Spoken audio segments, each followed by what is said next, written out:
অনেকে কিন্তু বিল্ডিংয়ের চালের মধ্যে এই ধরনের ডিজাইন করতে চায়। এই দোতলা বিশিষ্ট বিল্ডিংয়ের সবগুলা কাজই আমরা করেছি। এসএসের কাজ, গেটের কাজ, থাই গ্লাসের কাজ, এটা আমরা ব্যবহার করেছি। গ্রিন মার্কারের গ্লাস, ফ্রেমটা দিয়েছি সিলভার কালার, কাই কোম্পানি অ্যালুমিনিয়াম।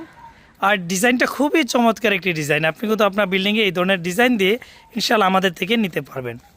আর আমি একটু কাছে রেখে বাড়িতে সামনাটা একটু দেখানোর চেষ্টা করব। এটাও খুবই চমৎকারভাবে সজীব ভাইয়ের বাসার জন্য আমরা তৈরি করেছি। এখানে দেখেন আমরা যে কাজের মানটা কতটুকু নিখুঁতভাবে আমরা সম্পূর্ণ কাজটা করা। এখানে যে বারান্দার গ্রিলগুলো দেখতেছেন, এই বারান্দার গ্রিলগুলো কিন্তু অলরেডি আমরা লেজার কাটিং করে সম্পূর্ণ লাগিয়ে দেওয়া।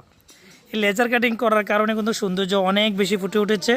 আপনি কিন্তু অল ডিজাইন থেকে এই ধরনের মালামাল ইনশাআল্লাহ বাংলাদেশের 64 জেলা থেকে নিতে পারবেন। এখানে পুরো বিল্ডিংয়ের কাজ, এখানে বারান্দার কাজ, এখানে বাউন্ডারি গেটের কাজ, সবগুলা কাজে আপনি অল ডিজাইন থেকে অর্ডার করতে চাইলে ভিডিও স্ক্রিনে নাম্বার দেওয়া আছে।